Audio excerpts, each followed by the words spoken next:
This is Stone Soup, a podcast by the charity Age UK Camden. They have been supporting older people in Camden for over half a century to stay active, connected, independent and empowered in later life. For more information, visit ageukcamden.org.uk.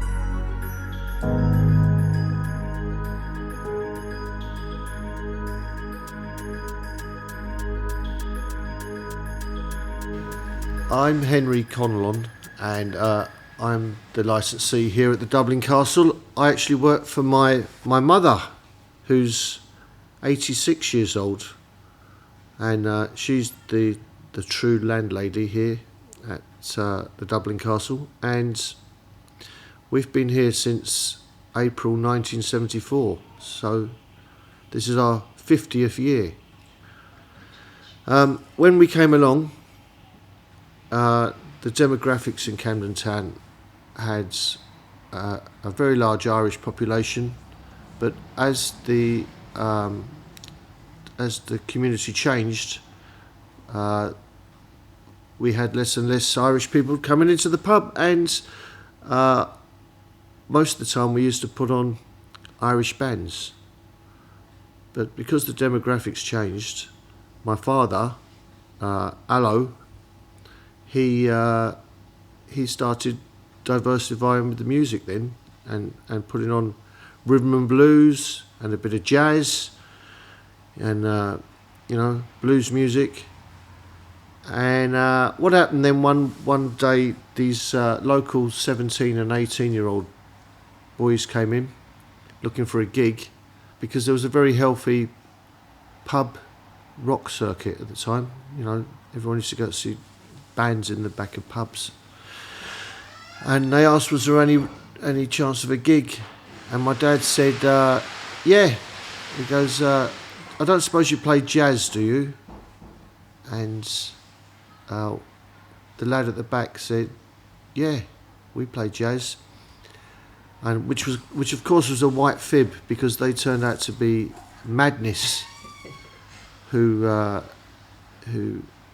really put the Dublin Castle on the map.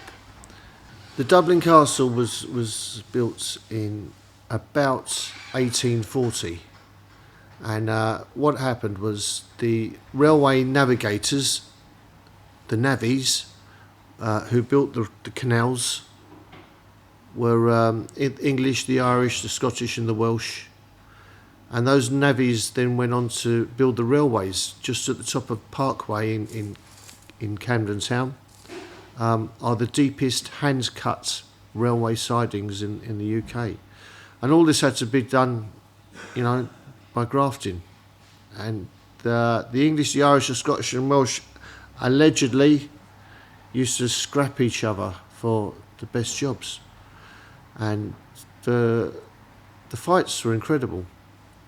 So much so, there was a riot in Camden Town. It lasted 3 days, and they had to call the army in to quell the riots. What they did was they built the Dublin Castle, the Windsor Castle, the Carnarvon Castle, the Pembroke Castle, and to keep the English and the Irish and the Scottish apart. And they said, right, you lot can drink in that one, and we'll drink in this one, and you lot can drink in that one.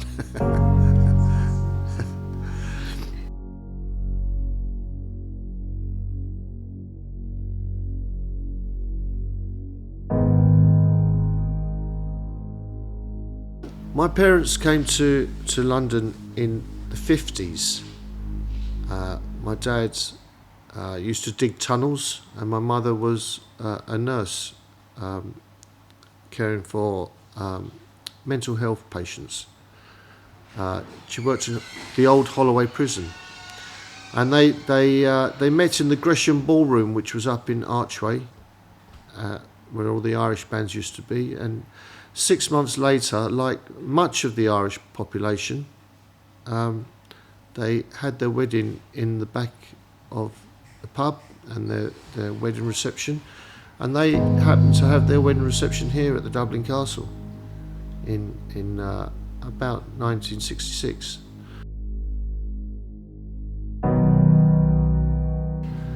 do as I'm told. Peggy's the boss. My mum's the boss. I must be one of the few 56-year-olds that still works for their mother.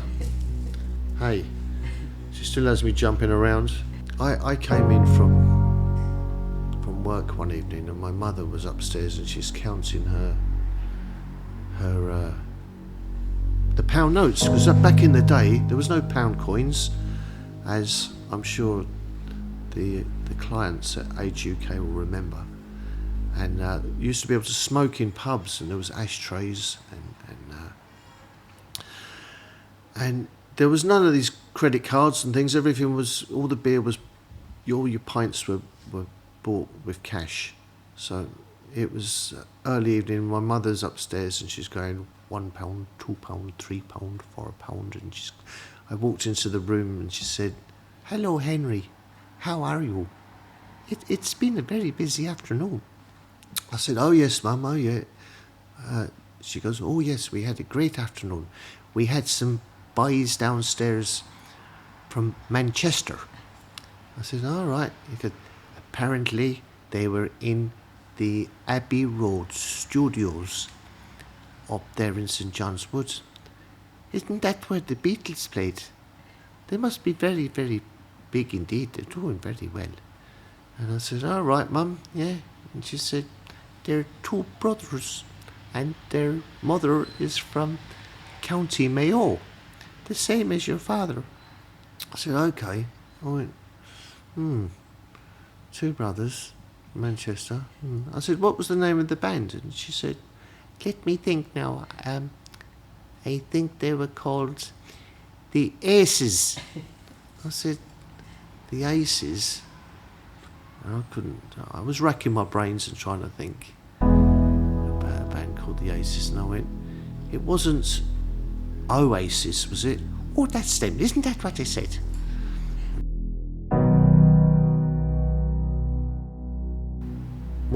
Some of my fondest memories are of carrying the drum kits in for Woody, who's the drummer of Madness. I used to love the fact that they were playing here, and it was a band that they were still quite young. I was about 11 years old, and they were my first stars, really. But I've seen some wonderful shoots, videos being made, especially by the late great Kirsty MacColl, and she is the female voice on Fairy Tale of New York. But if you look it up online, you'll find her video Terry, and that's filmed in the back room, and it captures how the Dublin Castle used to look. And back in the day, everyone used to hand draw their posters, their flyers, and the bands used to compete against each other to have the most eye-catching poster, and you can see them on the wall in that video. They were magical times. I once, there used to be a barber shop next to Unwin's, and Unwin's was a wine merchant at the junction of Albert Street. I was having my hair cut there, and the barber said, "Henry, tell me it's not true." I said, "What's that?" He said, "I heard that this burger chain was had bought the Dublin Castle and was going to turn it into one of their restaurants." And just being quick-witted and loving to tell fibs, I said, "Yeah, that's great. Yeah, of course." He said, "You're joking, but what about the rock and roll history and everything?" I said, "Oh, sod that." I said, "They offered us £1 million. We snapped it up straight away." He said, "You're joking me. What about all the people and the music?" I went, "We don't care. I don't care about that." So he finished cutting my hair, and then 3 weeks later, I happened to be in the town hall, and there was this whistle, and "Wait, you," and it was the police superintendent at the time, and So I sort of scurried over respectfully to him. His name was Superintendent Martin Richards. I will not forget him. And he said, "Tell me, what's this about the Dublin Castle becoming a burger restaurant?" So it's amazing how fibs resonate around Camden town. It's something my father used to do years ago. He'd tell a little fib in one pub, see how long it would take for it to reach the Dublin Castle. You know?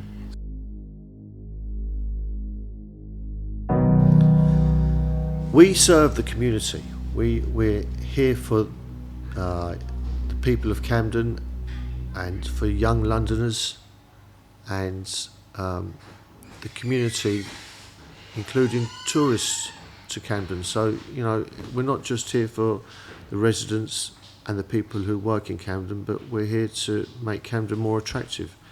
And we try and cater for the whole community, and we get a lot of great feedback, you know, really good feedback. My hope for the future of the Dublin Castle is that maybe my children will take it over. They actually both do shifts here now. My son works late at night, and my daughter, she works some evenings. And the beauty about it is they get it. They get the fact that it's Camden and it's trendy, and it's a very tired pub because it's, you know, it's knocking on 200 years old. But people love it and often say to me, "Don't change anything."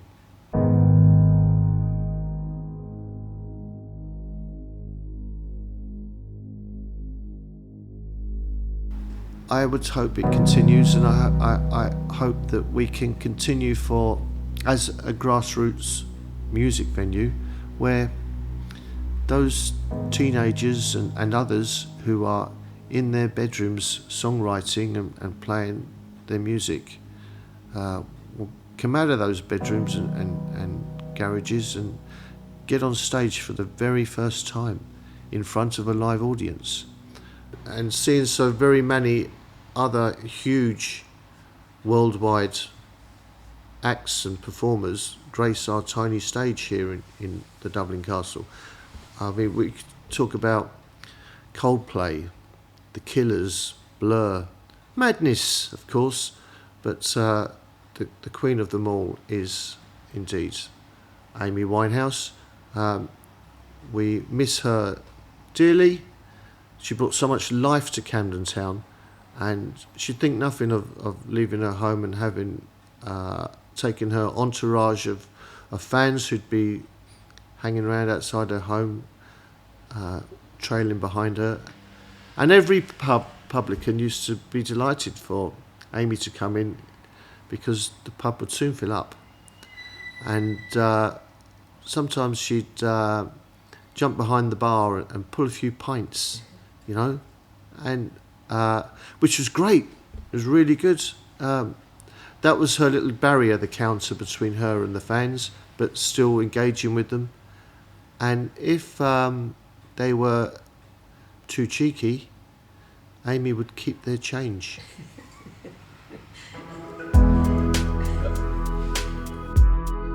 The story that I then went on to tell was the story of Stone Soup. And Stone Soup is all about everybody putting in a little. And together we have a feast.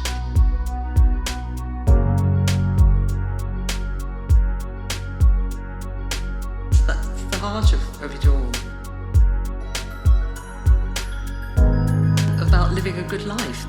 That if we all share what we have, the outcome is a feast for us all. And she did that here. Oh yes, Yeah? yes indeed, yeah. She got on very well with Peggy. She was often in the Good Mixer down the road, and I think one of her favourite hangouts was the Hawley Arms